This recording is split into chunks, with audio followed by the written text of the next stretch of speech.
दोस्तों, झींगा बन गई है गले की फांस। यह बात आप झींगे पर तो बहुत सी बातें सुनी होगी कि कभी अटल बिहारी वाजपेयी को भी झींगा बहुत पसंद आता था। आज वही झींगा जो आंध्र प्रदेश की आय का सबसे बड़ा स्रोत है, क्योंकि समुद्री मछुआरे को, जो कि वहाँ की आबादी का 20 से 25% लोग इस व्यवसाय से जुड़े हुए हैं और वह आज वहां कराह रहे हैं। और उनकी कराहट को देख करके चंद्रबाबू नायडू ने एक पत्र लिखा है केंद्र सरकार को कि अमेरिका को कृषि क्षेत्र पर लगाए जाने टैरिफ के कारण झींगा मछली का दाम आज 60 से 80 रुपये केजी तक का गिरावट दर्ज की गई है और उससे वहां यह व्यवसाय चौपट होने के कगार पर आ चुका है। ये मतलब कि पहला एक आधिकारिक बयान आप बोल सकते हैं इसे, क्योंकि यदि चंद्रबाबू नायडू इस देश के एक बैसाखी हैं तो यह बात सोचने लायक है, क्योंकि विपक्ष की बातों को तो ये लोग हवा में उड़ा देते हैं और उसकी कोई तरजीह नहीं दी जाती है। लेकिन यदि एक इस देश के धुरी का एक बैसाखी जो व्यक्ति बना हुआ है और वह इस बात का जिक्र जब किया है तो इस पर सोचने की बात है कि आज अब अमेरिका के जो टैरिफ से देश को क्या क्या नुकसान होने जा रहा है। और इस पर एक राहुल गांधी ने टिप्पणी भी किया है कि देश घोर संकट में फिर एक बार घिरने जा रहा है। जिस ढंग से कोरोना में लाखों लोगों की जानें गई थी, इसमें करोड़ों की जानें जा सकती है, क्योंकि आपकी सारी व्यवसाय बंद होने की कगार पर खड़ी हो जाएगी। और उस पर वो चिंता जाहिर करते हुए सरकार को आगाह किए थे। जैसे कोरोना काल में राहुल गांधी ने कहा था कि यह एक गंभीर बीमारी है और इस पर सरकार को सचेत होना चाहिए, और उस पर ये लोग मजाक उड़ाए थे। और उन्होंने मजाक उड़ाते हुए कहा था कि राहुल गांधी को अपने नानी के घर चले जाना चाहिए यदि उन्हें डर लगता है तो। और राहुल गांधी ने उसी डर को निकालने के लिए देश में बाहर निकले और इस सरकार को बैसाखी पर लाए। वक्फ बोर्ड बिल से जितने नुकसान नीतीश कुमार को हो रहा है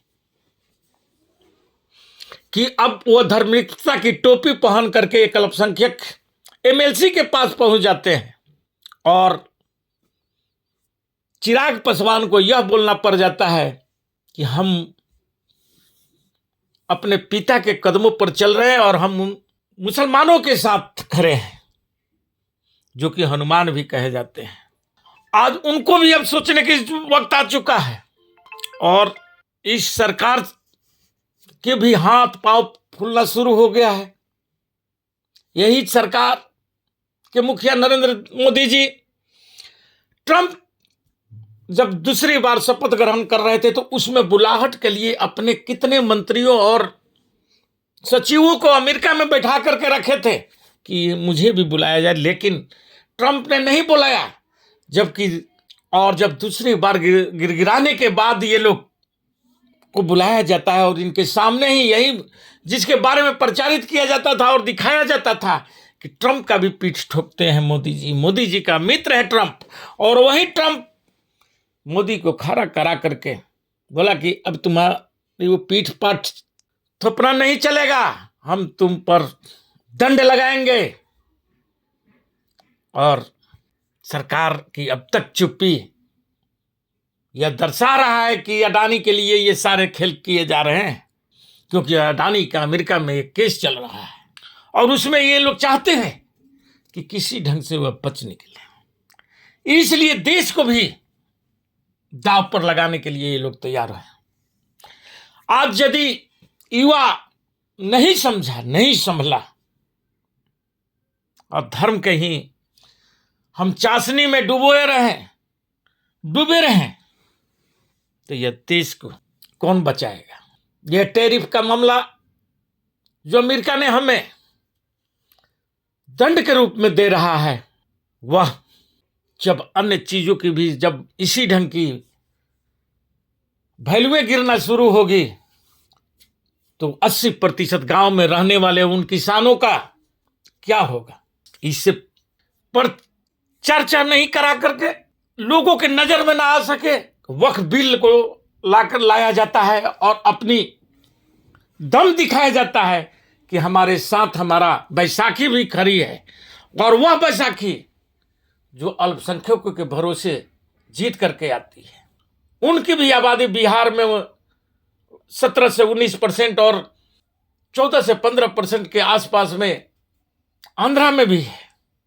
और इन किसानों की जोड़ लीजिएगा तो आप ये 35 से 40% वोट होता है।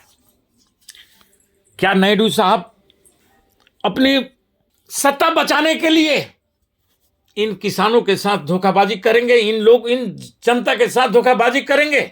इसको भी देश को देखने के आने वाले समय में मिलेगा।